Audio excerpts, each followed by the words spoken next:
Welcome to Portals of Perception and to the Universalis project number 5, episode number 5.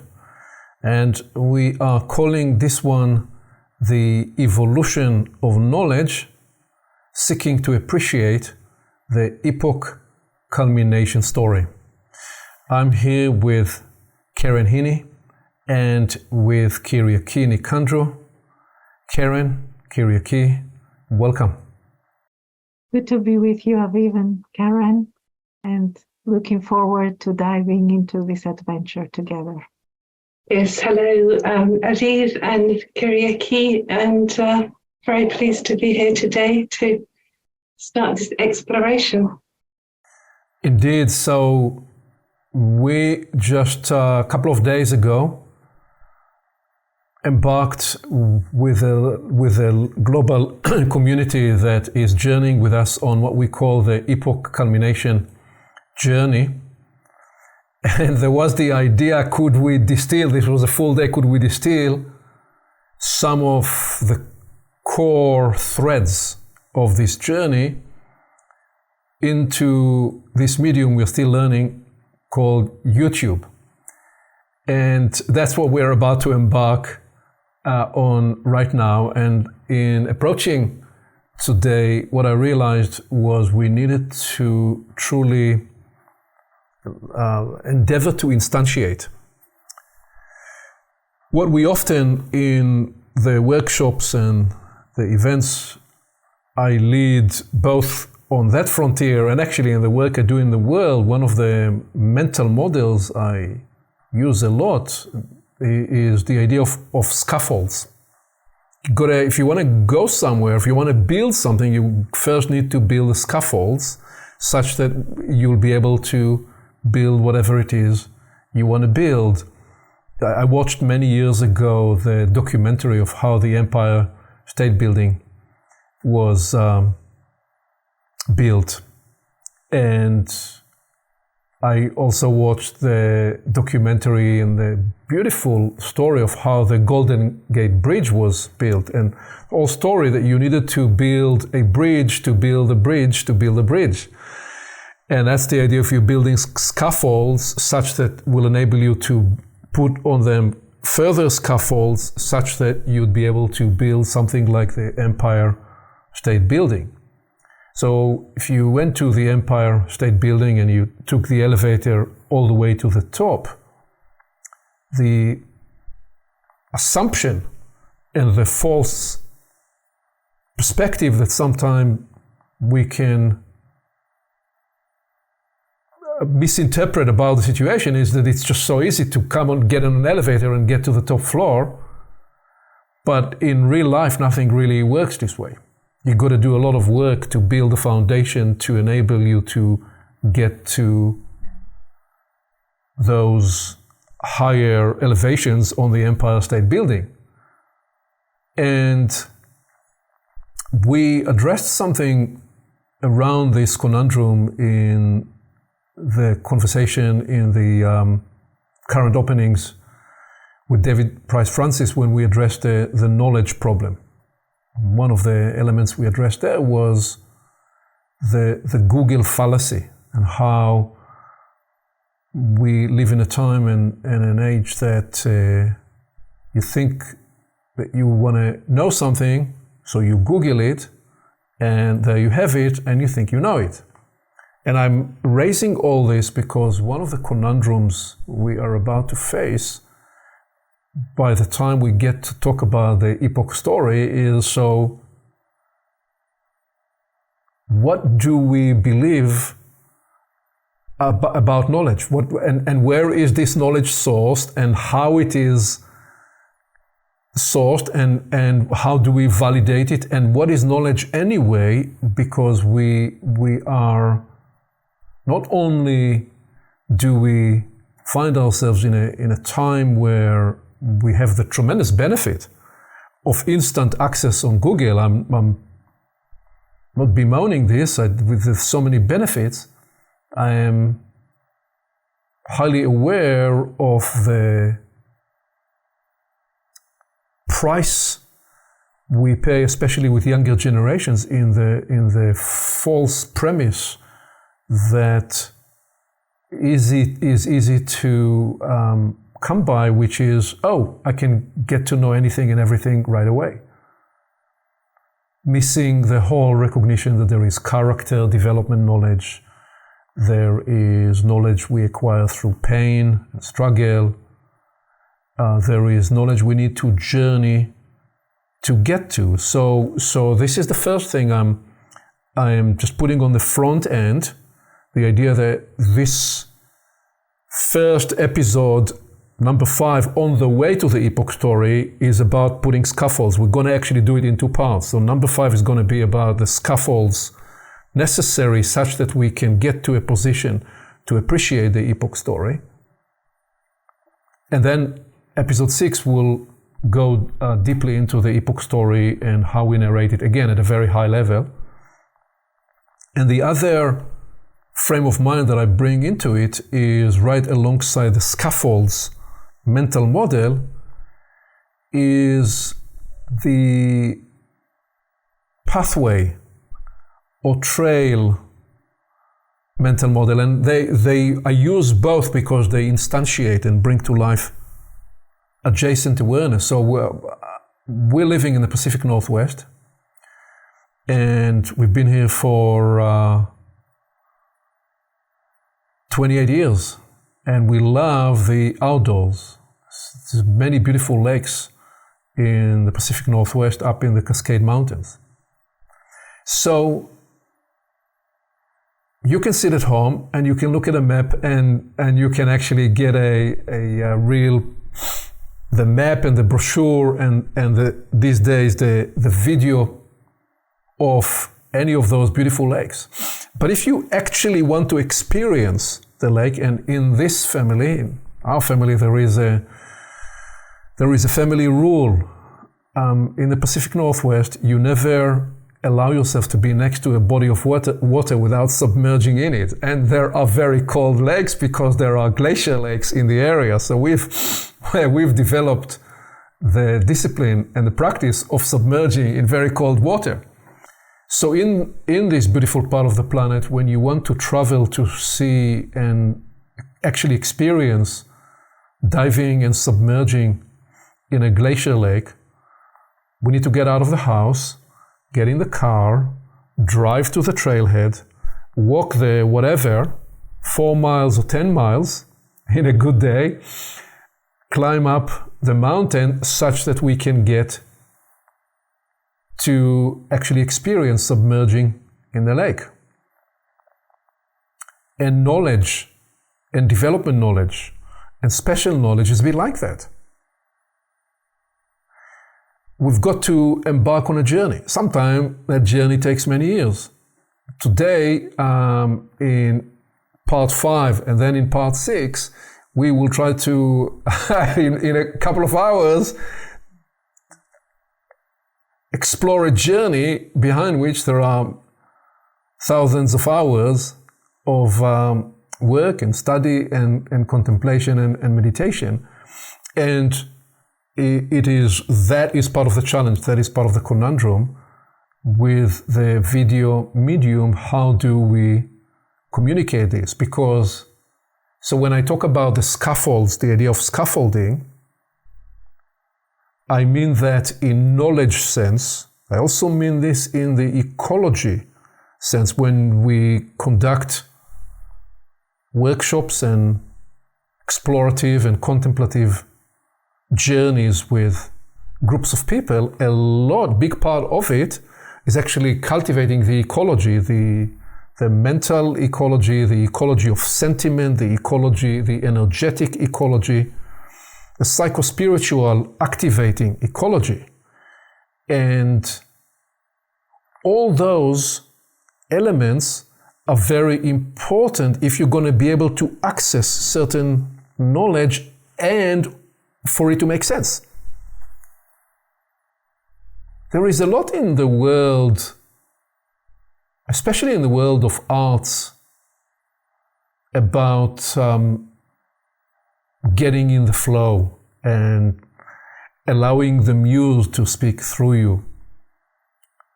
And you get an interview many, many years ago with Al Pacino where he describes that earlier on in his career he was acting in one of the Shakespearean plays, and it was going great for 3 months, and the reviews were fantastic and all the rest of it, but in himself he knew that he was not yet fully embodying the character, and he was still seeking to discover what was missing. And then in show number 76 or something, 15 minutes into the first scene, something connected. The entire stage, the placing of the different artifacts, the different actors and actresses, his lines, he was no longer acting the role, he became the role. What is that? What is that phenomenon that can happen where he, I will use this word, connected to the embodiment of that role, of that character, he became the character. So I would say that in this sense, Al Pacino accessed profound knowledge of the character. Sometimes we will call this, he connected to the esoteric dimension of the character. He was no longer acting the lines, the words, the postures, the gestures. He now became one with the character. I'm not presuming that I'm Al Pacino. I'm simply merely suggesting that, and seeding now where we're going to go into in the sixth exploration, when we go to the epoch when we will essentially ask, how do we know what we know? How did people in history came to know what they knew, and what is it about this fantastic time where we have a pronounced intellectual capacities that we love because they provide us such fantastical capabilities and access, and yet we are also in a different way have narrowed the range of the human capacity to access knowledge in other ways. And so before I get there, I have to do a lot of scaffolds, and we've got to place an appreciative view of scientific knowledge and where we place scientific inquiry, and also dare skate to the edge and say, well, here is where science is doing its hocus pocus and is embracing a miraculous leap as a foundation for the entire scientific paradigm. So I'm seeding now why we need to do episode 5 to lead to episode 6. And I view myself in this and have always endeavored to, as robustly and as genuinely and as completely as I can, be a scientist of the human experience. First of all, through my own human system, and through having worked in the transformational and coaching and leadership and developmental space for now 5 decades. Perhaps even more if I include times earlier on in my life, in my youth, where I didn't actually know what I was doing. It was more following an intuitive path. So all that I would say, by way of easing the people joining with us, because there are very smart people I appreciate very much who I hear these days time and again will begin by saying I'm a scientist. And part of what they say when they say I'm a scientist, they want to put a daylight between themselves and a lot of mumbo jumbo that there is out there that cannot be trusted, and in certain circumstances would even be debasing and unhealthy for human to explore those paths. And I'm with that, and I feel very strongly defiant about the importance to build a sane and safe and verified foundation for human life and human inquiry. All that is very much part of how we approach the portal's conversations. And with it, there is something about the phase we are in, the phase humanity is in, where we've reached a certain edge, and what the portal's inquiry is about skating to the edge in everything that we know, okay, in knowledge itself, in the human experience, and in how we facilitate the development and the evolution in ourselves, with each other, with our friends, with communities all over the world, in terms of facilitating the next phase of the evolution of humanity. Because one thing we do know, the paradigm that brought us here, and all that we take tremendous pride of in terms of scientific knowledge and our intellectual capacities, also created all the intractable, wicked problems that are now facing us, staring us, such that unless we are able to source a different, updated operating system, we stand very little chance to truly release these problems. And the Universalis project is very much about the future. We are integrating into it in episode 5 and episode 6 a backward look at the epochal journey, proposing that Universalis and Homo Universalis, the arising of the Universalis human, is something that's arising in context of this epochal journey.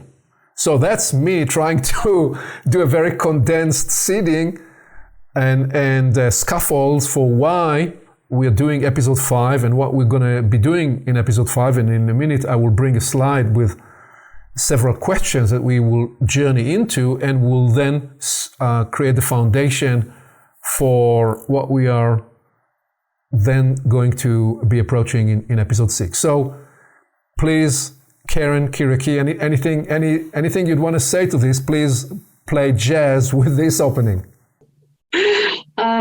Yeah, a little bit of jazz around the word knowledge, because if you look at the word itself, it splits into two, one being know and one being ledge. And the ledge is very much akin to the notion of scaffolding, different ledges. And if you take the L out, you have edge. And it's also the two concepts that you've talked about, one being very much on the edge and one being having the scaffolding. And a little thing about scaffolding was when I was a primary school teacher, it was a concept that we used a lot, because if you are teaching children of any age and there is something that you want them as a life to find out from them for themselves, the surrounding and the scaffolding is very much to do with the ecology that enables their natural learning. So it's not an imparting of facts and information upon them, but the ecology that allows them to access the knowledge through their own lives. So I'll leave it.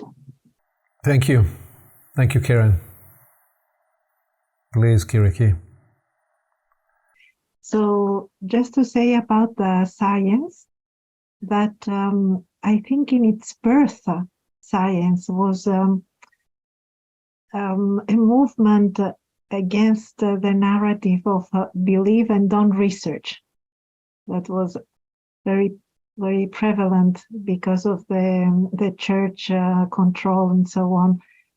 So in its birth, it was very much integrated with spirituality, and the first scientists were also exploring spirituality and religion, and I think later on it separated, but it was a very important step in the knowledge, to experiment, to trust on your senses, to question, to inquire, to prove by your own experience. And I think maybe later on things got departed in a way from trusting also other parts and intuition and other parts of the human. But in the sense of science, experience it for yourself, question, experiment. I think these threads are very basic and very valid as an approach to knowledge. Indeed. So you are already sitting part of the journey we are about to unfold, both of you. You'll see in a minute in episode 5 and in the one to follow. So with that, let me bring us to begin this with indeed the Universalis project number 5, the evolution of knowledge, seeking to appreciate the epoch culmination. And I want to begin this by framing some of the questions we will look to address. So as we said, how do we come to know what we believe we know? All right, there is a conundrum. I could say, how do we come to know what we know? Right? But there is how do we come to know what we know, and there is how do we come to know what we believe we know. And what is the difference between what we know and what we believe we know? Something to contemplate about. And then, what about people in the ancient world? How did they come to know what they believed they knew? How did they come to know and acquire knowledge? And then, add to that, what are the portals of knowing?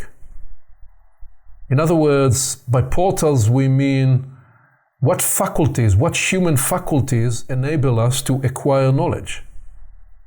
And the point you are making, Karen, about knowledge, it's right there at the ledge, right there at the edge, and it's at the edge and it's now. If you drop the K of now, it's always to do with now. And the important distinction about that is, therefore, you can pick a book or you can pick up anything, you can watch a video.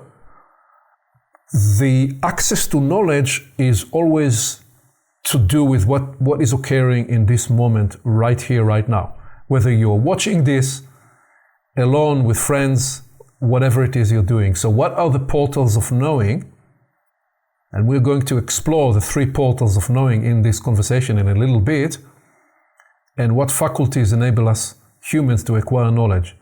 And how have humans changed, evolved the usage of the portals of knowing and the acquisition of knowledge throughout the epoch. That is essentially what we will get to in the next conversation in episode 6. But I'm seeding, so the question is in our minds as we approach this first in a 2-dance step in episode 5. So to begin this inquiry, I thought a lot, how will I do this? And I came up with this idea.